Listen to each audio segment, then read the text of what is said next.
Today is August 31st, 2022, the first day of our weekly Mesilat Yesharim class.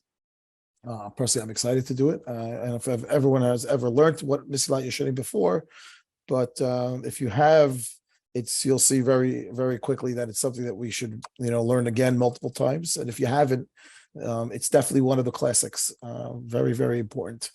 One of the greater Musar books ever written. So we'll give a little background for those who are not familiar with who wrote it and what it's about. Mesilat Yesharim was written by the Ramchal. It's known better as, that's his name that people know him by. His name is Rabbi Moshe Chaim Luzzatto. He was from Venice. He was born in Venice, Italy, in the early part of the 1700s. He a little bit of a controversy in his life. Around the age of 20 or so, he started to say that he was being visited by an angel that was teaching him Torah directly. Magid, he's not the only rabbi that did that. There are multiple rabbis that said that they used to get a visitor, an angel that used to come learn with them. So he was one of them. And it was around about 50 or 60 years after the whole SV thing. So the rabbis in Italy did not like that at all. They tried to excommunicate him. They wanted him to retract. They wanted to burn his books. I mean, a lot of controversy. He ended up leaving Italy, going to Amsterdam. In Amsterdam, that's where he wrote the Mesilat Yesharim. And he also wrote Derech Hashem, some of his other famous books. Mesilat Yesharim itself is a book of Musar that was intended to give person guidance on how to improve their character traits and to get to the highest level that a person can reach by refining your character. And he based it on the Baraita of Rabbi Pinchas ben Yair, very famous Baraita in Masechet Avodah Zarah, Daf Kaf Amud Bet, that goes through the different levels of how to, attain each different level of improvement in your character. And the Baraita itself is just a list, the Zirizut brings the Chokhmah and a list of character traits, but it doesn't tell you how to move from one stage to the next. And that's what Mesilat Yesharim does. He uses that as the framework, explains each of the character traits, and tells you how to attain that character trait and how to use it to build onto the next one. And that, in a nutshell, is what Mesilat Yesharim is about. And we're going to work, we'll take our time, we'll work our way through it, we'll discuss it. Feel free to interrupt, ask questions, and that's it for the intro. So here we go. I'm going to start right at the beginning. This is the intro that the Ramchal himself wrote to his book. Okay, so we'll start from the introduction, because again, when you're approaching a book, especially something like this, we wanted to understand what was his purpose in writing the book, what is his goal, so that when we go to learn the book, we'll understand, what he's looking from us. I'm going to ask everyone to mute yourselves, please. You guys, mute yourselves. Don't make me mute you. Just mute yourself, and you can unmute yourself if you have a question. Okay. Good. All right. So there we go. If you're not muted, please do it. And there we go. Amara Mechaber. This is the Ramchal himself speaking, right? So the author says, okay. I didn't write this book, right, to tell people anything that they don't already know. Ela, what was his purpose? Lahazkiram et hayadu alahem kvar. I want to remind them of that which they already know. Umifursam itzlam pirsum gadol. Not only is it known, it's extremely well known. It says this is something that everybody knows. Okay, you're not going to find in any of these words in his work. I mean, this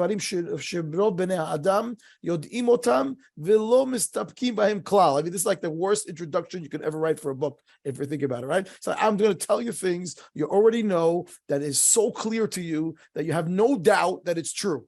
Okay, so if I know it and it's then why would I want to read the book, right? It's like, he says, Ella, you know why? Because they're so clear and known. The fact that it's, it's true.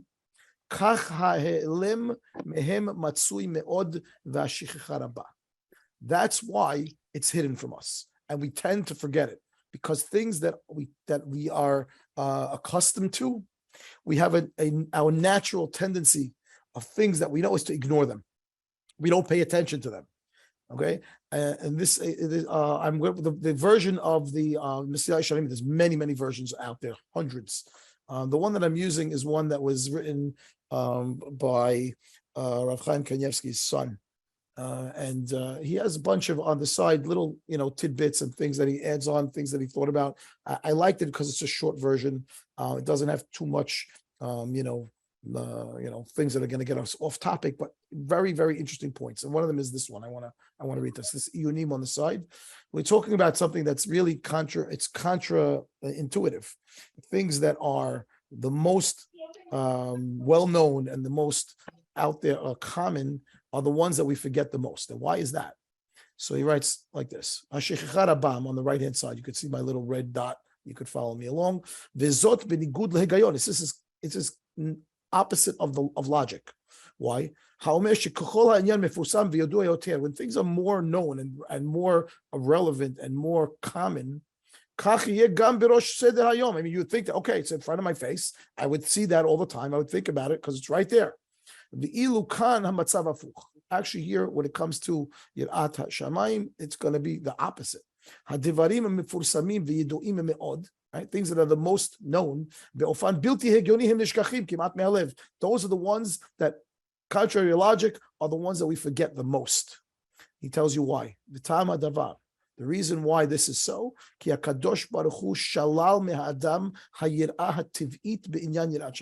because God intended this way. He created in us, he negated from us the fear of Hashem, which is natural. He took away fear, which is natural.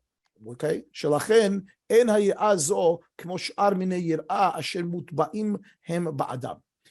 Fear of Shamayim is not like any other fear of anything else that we have. We have natural instincts towards fear. From the time you're a little baby, you know not to touch fire, right? When we come to things that are dangerous, we have a natural instinct to protect ourselves. Hashem took that natural instinct of protection away from Yirat Shamayim intentionally. Why? The reason he says,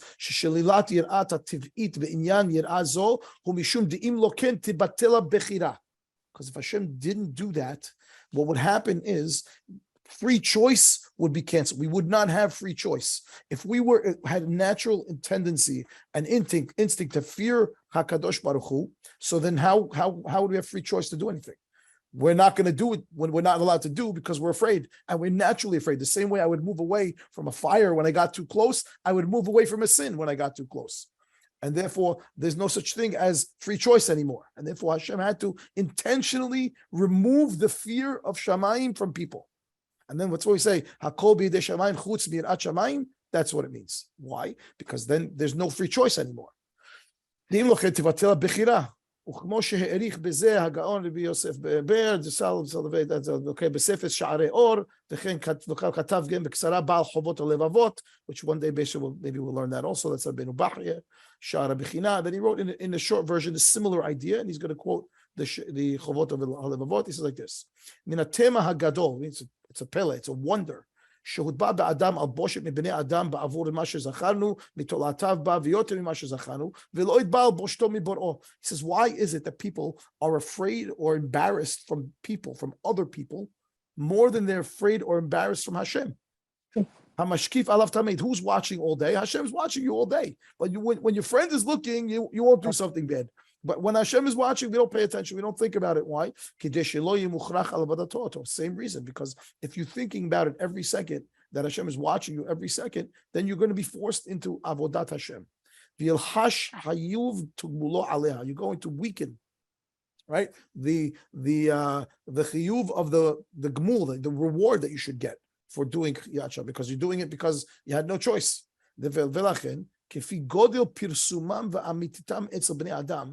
The greater that things are actually known and well known to people, that knowledge would cause a person to reduce, right, his free choice, that would force you to do avodat Hashem, based on that amount, exactly,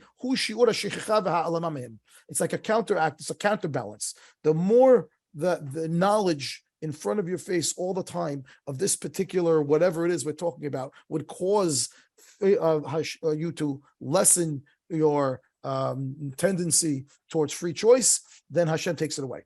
He has to leave free choice up to you. And if the knowledge would cause you not to have free choice, and therefore fear of Shamayim on your head all day long, nonstop, would take away free choice. So what does Hashem do? He takes away that fear of Shamayim, so that your efforts that have to cause you to act properly, so that you can get rewarded for it.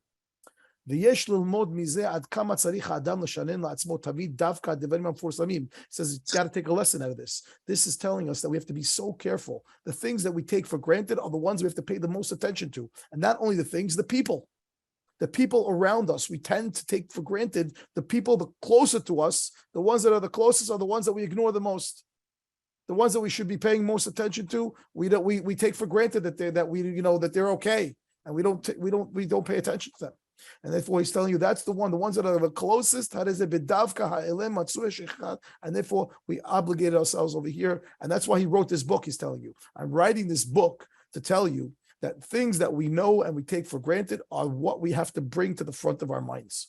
Even though you know it, and we're going to read it, and it states things that, this is so logical.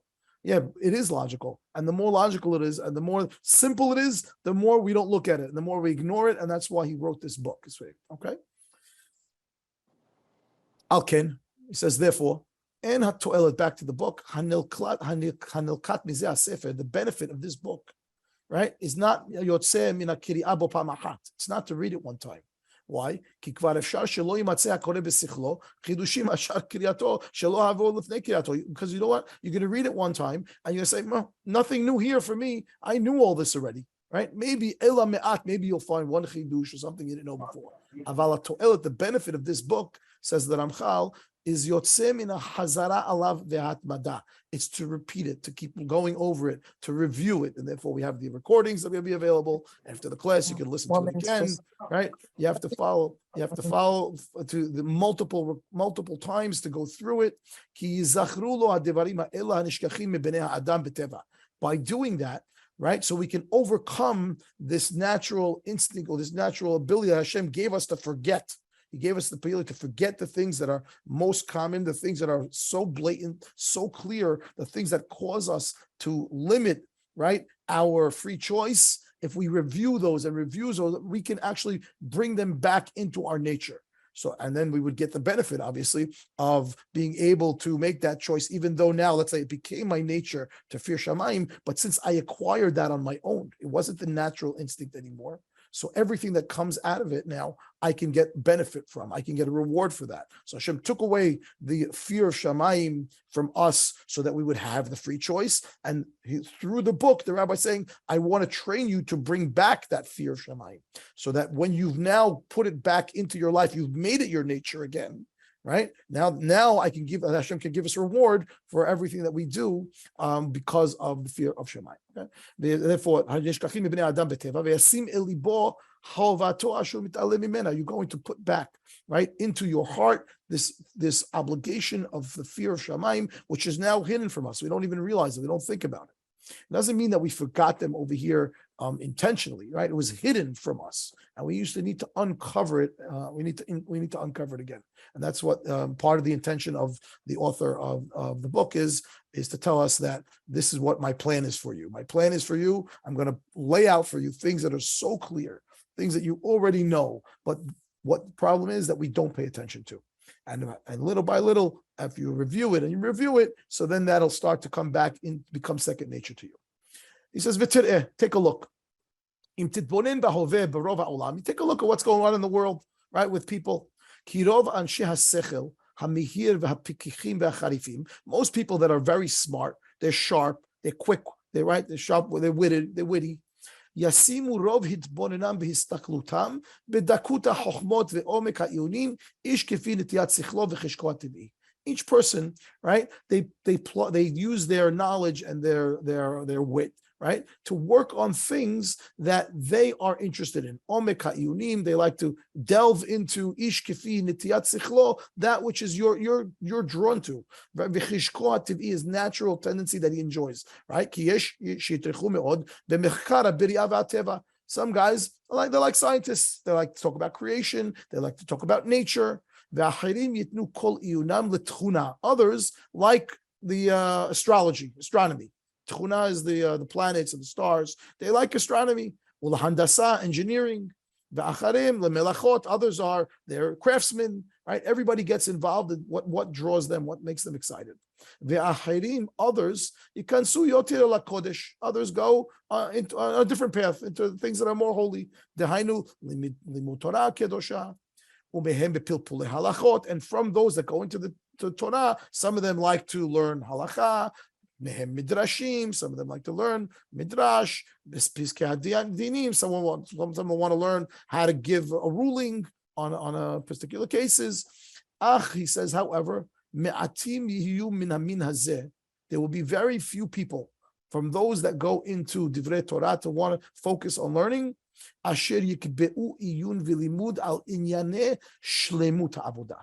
Very few of them, he says, will put in their efforts to delve into what he calls shlemut ha'avodah, right? The avodah of Hashem, worshiping Hashem in its full, in its entirety, proper, shalem, whole, I call wholesome avodah.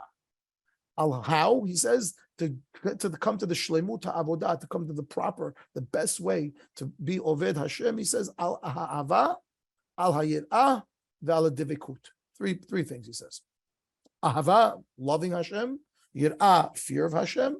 And devikut is attaching one's self to the ways of Hashem. The al kol sha'ar chilkei chasidut. Any other matters that he calls of righteousness, of piousness. Now, he says, now, he said, what did he say? He said that most people, when they come now to, let's say, to choose the path of, I want to be someone who's going to be learning Torah, they're choosing what they find as exciting to them. So some guys like halacha, some guys like midrash, some like Gemara, some like Mishnah, but they don't try to get to the complete package. They stay in their box of what they chose. And that's why he wants to pull you out of that box and realize, that when you're in the box, so your view is limited. He wants to bring you out of the box, get an overview, because in order to be able to serve Hashem properly, you need to have the complete package. It's not just that little topic that you're on. And therefore he wants to say, it's not that they wouldn't agree, right? Someone that's learning, let's say, halacha, would disagree and say, I don't need to worship Hashem completely, right? If you ask them, they'll all tell you, of course, that's one of the main things, to bring Hashem into every aspect of your life. Of course, that no question about it. There's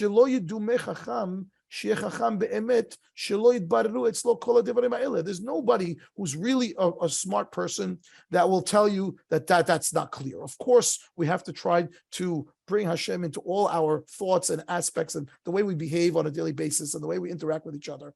Of course, anybody who has any brain will tell you that. That's what he says over here. But really, if that's true now, so why don't they try? Why they're not paying attention to try to perfect themselves in order to work towards better relationship with Hashem? Why? It says, it's because it's so simple. The statement is so clear that it's necessary, and therefore it's it's irrelevant. It becomes something that we don't pay attention to. Of course, I need to do that. And if knowing that, I don't do it because, of course, right? He says that doesn't take a lot of time. I don't have to put my efforts into that. He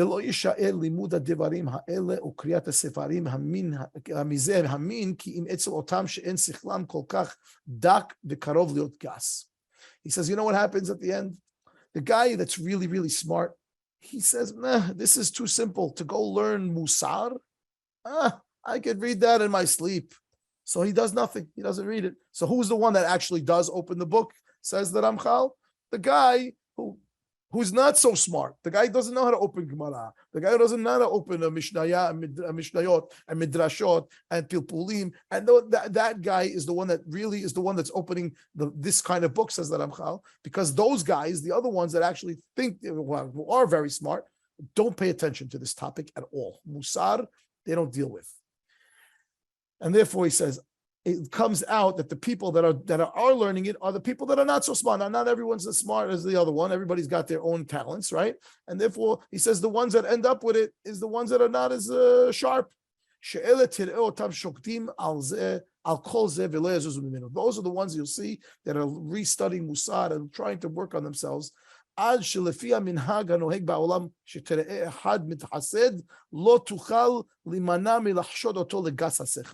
says until, you know what happens, the guy who starts to work on himself and the guy that's studying this Musar, people treat him like he's not smart, like he's someone who doesn't have knowledge, like he's someone who doesn't have the ability to learn anything else. Why? Because it's so simple. It's easy Musar. It's very, right? If you want to go open a page of Gemara, you want to open a page of whatever, some of these Kabbalah books, right? That you don't know what's flying. So then because it's difficult, people put the effort in to try to understand it.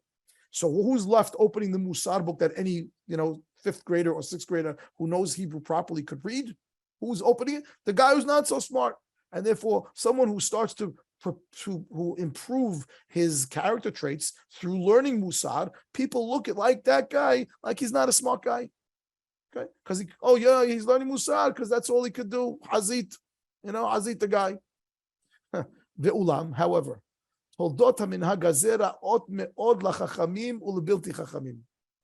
he says that outcome of that idea that who's learning it is people that are not so smart is terrible, both for those that are smart and those that are not smart. Why? He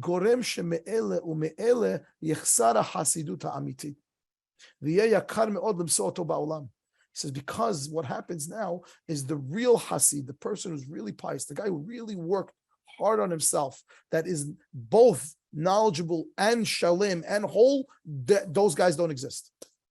Because on the guy who's fixing himself through Musar doesn't have the knowledge. Why? Because that's what he was drawn to. That's all he can learn. And the guy who's very smart doesn't have the Musar aspect. So he doesn't have the character trait problem, corrections. And we see a lot of times some people that supposedly look very pious and they're not behaving properly.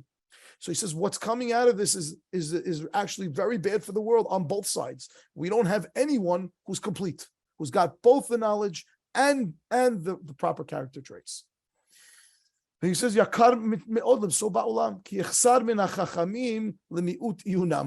We don't have any smart people that have learned Musar. And on the other side, like I explained, that we don't have the people that are not so smart, they can't understand the things. So maybe they've perfected their the behavior, but they don't have the knowledge.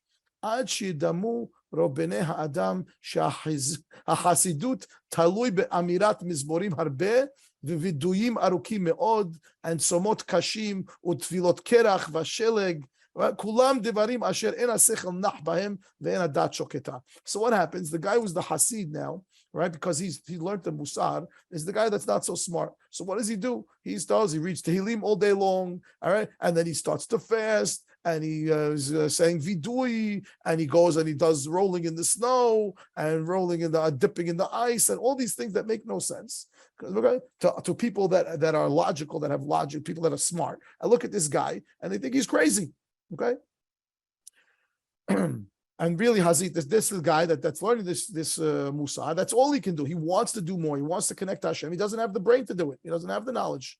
He says, a Hasidut ha'amiti, the proper piousness, ha'nirtza va'nehmad, the one that Hashem is desiring, he's looking for it, and it's praiseworthy. Rachok mitzior sichlenu, it's far from our knowledge.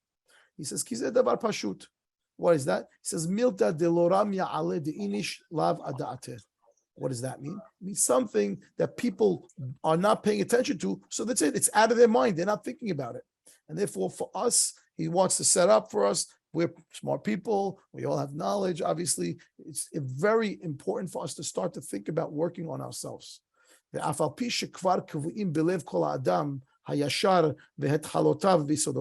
though it is already the foundations of behaving properly is in every human being. Hashem made it that way. Right? If we don't work on it, right? You're going to see some things going on, and you're not going to pay attention, and you're not going to realize that, oh, you know what? That was an opportunity I just had to take a step up the ladder, to improve myself, to make myself a little better. And if we're not involved in learning the stages and the steps that we need to do to prepare ourselves, to make ourselves better, so when those opportunities come across us, we're just going to miss it. We missed the boat. You didn't see it. You didn't pay attention. Why? Because we were thinking about other things, because we weren't paying attention to trying to improve ourselves. Says Re'eh, see here. En divrei hasidut ve'inyanei hayirah ve'ahava v'taharat halev divarim mutba'im ba'adam ad shelo yistarchu emsa'im leknotam. Says, having fear and having what was the words that he used a second? I'm going to go back to the page before.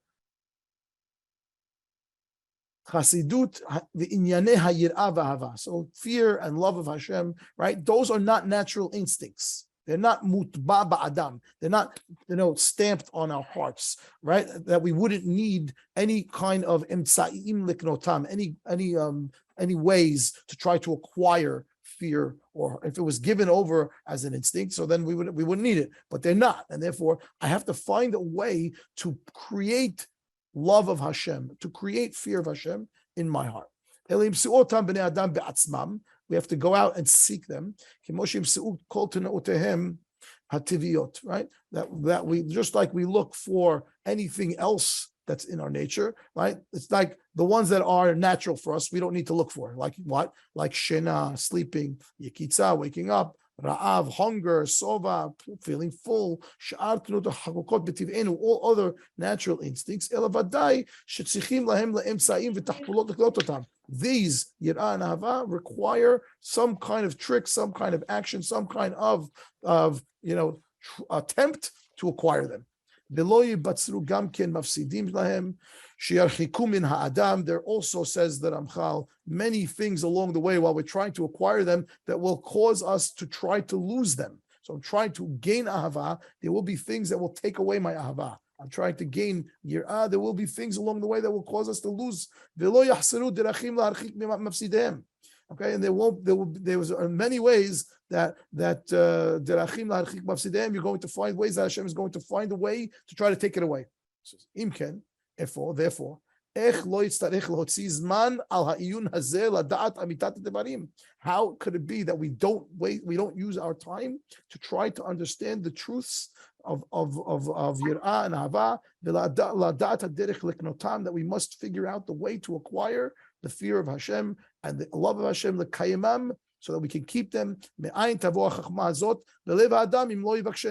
will it ever happen? How are we ever going to get better if we don't try? Therefore, since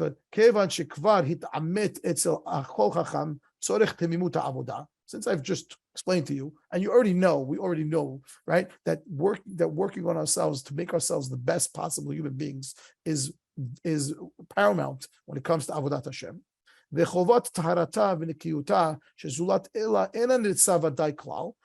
That without getting ourselves to the absolute top that we can get, it's almost like that Hashem doesn't want our avodah if we're not going to put an effort into doing it the right way. It could particularly could be disgusting, right? To Hashem. Hashem knows everything that's going on in our hearts. What are we going to say after 120 when we get up to Shamayim and Hashem's going to say, you know what? You had an opportunity to fix your character trait. Why'd you skip that over? Very nice that you went to shul. Very nice that you went. Very nice to give tzedakah. But you know what? If you went to work on yourself, maybe you would have done it in a better way. Why did you do that? We're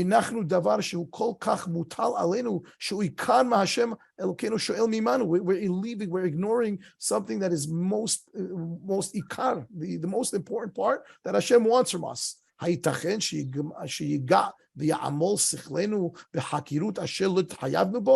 do? We're going to go now and we're going to put our efforts into investigations and learning and pilpulim that we're not obligated in. So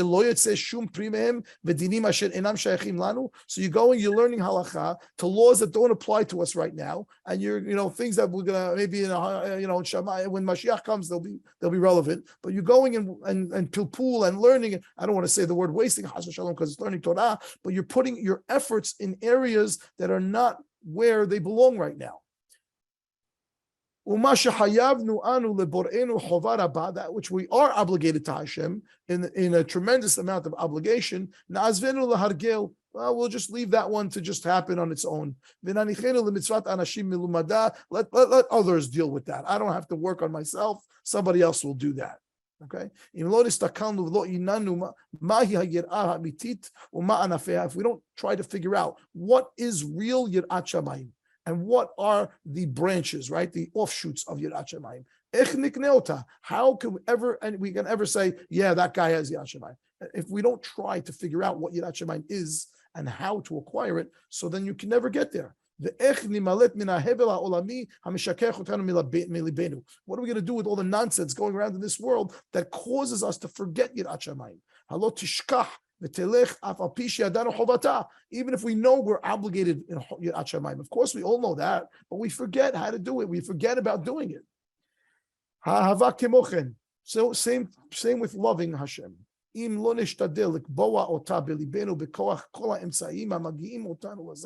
If we don't put all our efforts into trying to acquire Ahavat Shamayim, how are we going to find it? Where is it going to be that desire to cling to Hashem? Where is it going to come from?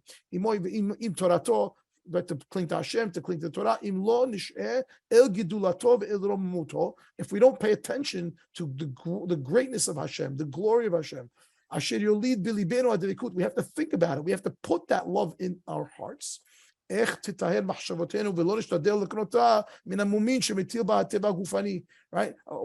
Being a human being causes us, right, but naturally to be distanced from Hashem. And therefore, if we don't try to close that gap by improving ourselves, so we're wasting time.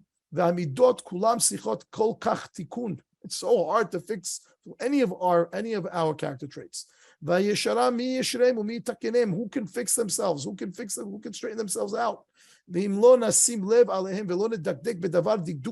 only way to do it is to put in a tremendous amount of effort.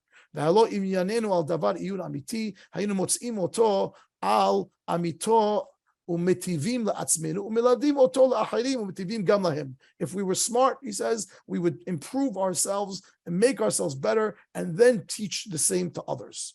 Well, I'm going to get to the end of the paragraph because we're running out of our time. Okay.